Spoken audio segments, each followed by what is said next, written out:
let's talk about some fun Magic cards that have been spoiled this week. Can we do the cactus first? Yes, obviously. The cactus spawned the most memes, so he's the most noteworthy. I pulled up a meme for you. Is he like wearing a sombrero? Yeah, okay. That's sure. Cactuars from Final Fantasy. The Final Fantasy Magic the Gathering crossover set. Yes. Which is hilarious because it's a standard legal set.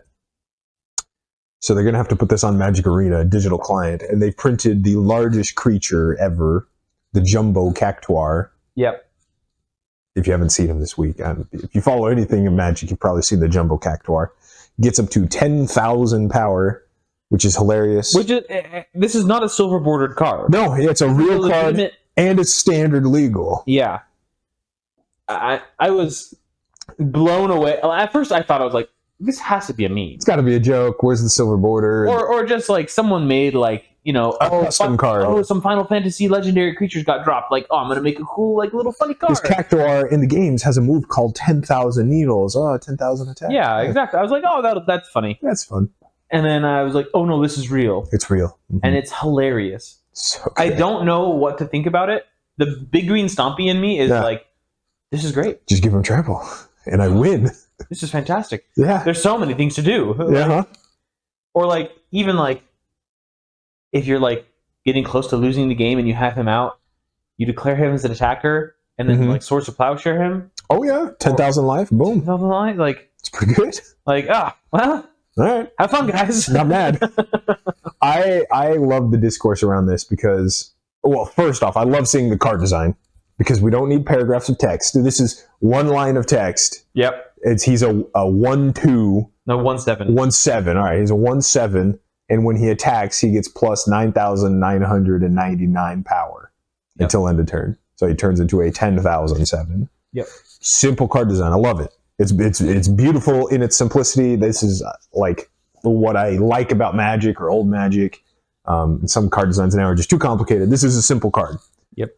And I love the discourse around it because nobody knows how to evaluate it. Yeah. It's such a simple card. There's these the group of people who are like, oh, this is amazing. You can trample, you can Swords of Plowshares. Oh, there's so much you can do with it. Then there's the other camp of people saying, you guys are cactards for thinking that this is a good card. It dies to removal. Oh, it's only a 1/7. Oh, it's bad. And I'm like, I'm with you. I'm like, I think it's fine, but yeah, I don't really know.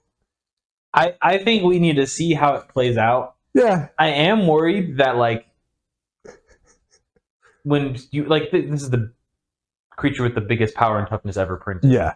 In effective. The biggest actual number. Yeah. And so it's like, what are they going to do next? Yeah. You know? Yeah. There's some element of like power creep, but not that they're going to print a 10,000 toughness creature now, or 10,001, I guess, for creep.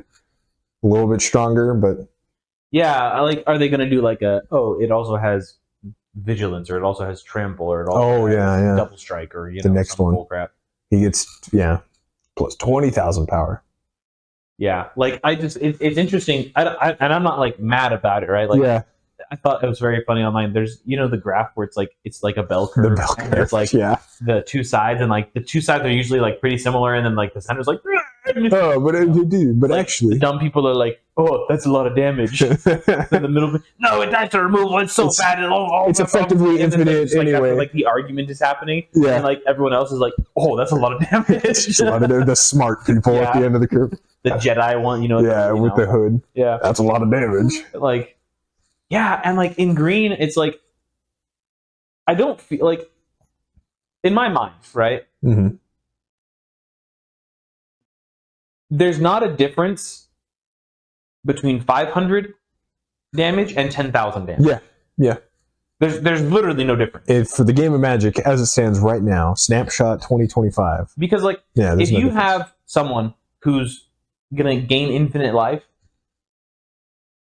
like, you're not usually gaining 500 life. No. Like, 200 is like the cap. So not like a strict cap. That you would like normally get to. Like that's a lot. Yeah. Like 200 is like every once in a while with like a really good deck, right? Without infinite, Yeah, 200 is like crazy. Yeah, it's doable but crazy. Yeah, like I think everyone in our play group's gotten above 100 at one point or another. Sure, just through I swing with 20.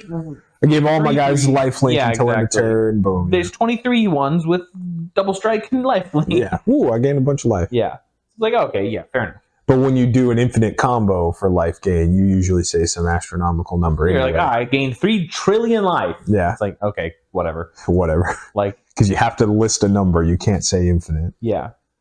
I think so like that's what I'm saying is like the difference between like something that's 500 power or even 100 power. Yeah. And 10,000 is like negligible, right? Like the benefits there's like an asymptote that it reaches where it's like the power is never going to be like so OP that it's going to be game breaking, right? Because once you get to a high number. And so anyway, what my thought is like green already has creatures that like get big. Like if you have a Vornplex, what's the one that doubles the Voice of Hunger? Yeah, maybe.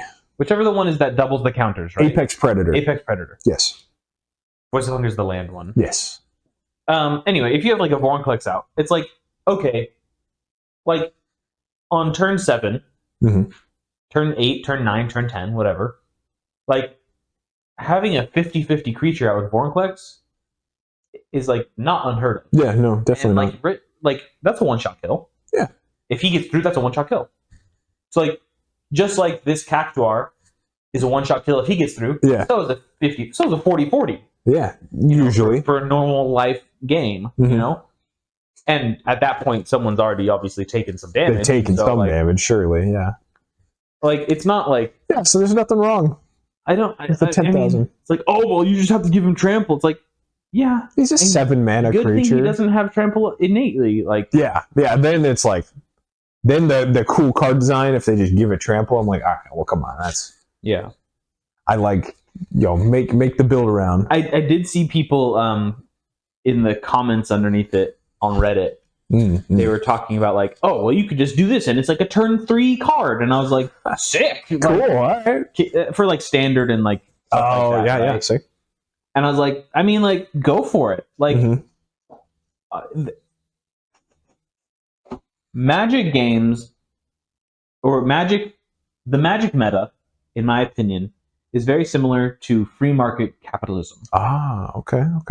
And this is going to be a parallel, not an exact, you let it not an equal sign. There's like a about sign. Sure. Let it regulate itself. It will regulate itself. Yeah. Right? Like there will be an upset. Like this card would cause an upset in a standard format, right? But guess what? Now people are going to start carrying more removal. Yeah, removal, exactly. If they don't want to fight it, they're going to have removal. Yeah, that's how it works. So there might be more removal, and it's going to do this little swing towards more removal, or a fog, or whatever it is. Yeah. And then you're going to come back to a nice equilibrium of what the standard is meant to be. You definitely described, how the meta shifts in response to things, and that's also why you have a sideboard in competitive formats. And people freaking out about this in Commander, it's easy. It's just play more removal, so it's like it's a 7 mana and also creature. There's a 1% chance that they get that card. Yeah, exactly. Like so, in Standard you have a sideboard, or if you're on Magic Arena and you're playing the best of 1 format, which is not the way 1v1 Magic is meant to be played, but if you are. Just play an aggro deck like everybody else in the best of 1 ladder because you just do fast games. Well, and this card costs 7 mana. Yeah, like it's not just play mono red aggro on best of 1 if you're worried about lightning bolt them 6 times. Yeah, bunch of goblins, swing. Like there's no difference between this and having 10,000 goblins on board. No, yeah, it's the same thing. Like, and that's really relatively easy to do. Yeah, with all the different even Magic Arena has infinite combos built into it already. So I think it's a cool, interesting card. Yeah, I don't hate it, but thank you for watching this week's episode of the 5G podcast. Make sure to like, comment, and subscribe to see more. And we'll see you next time. Thanks.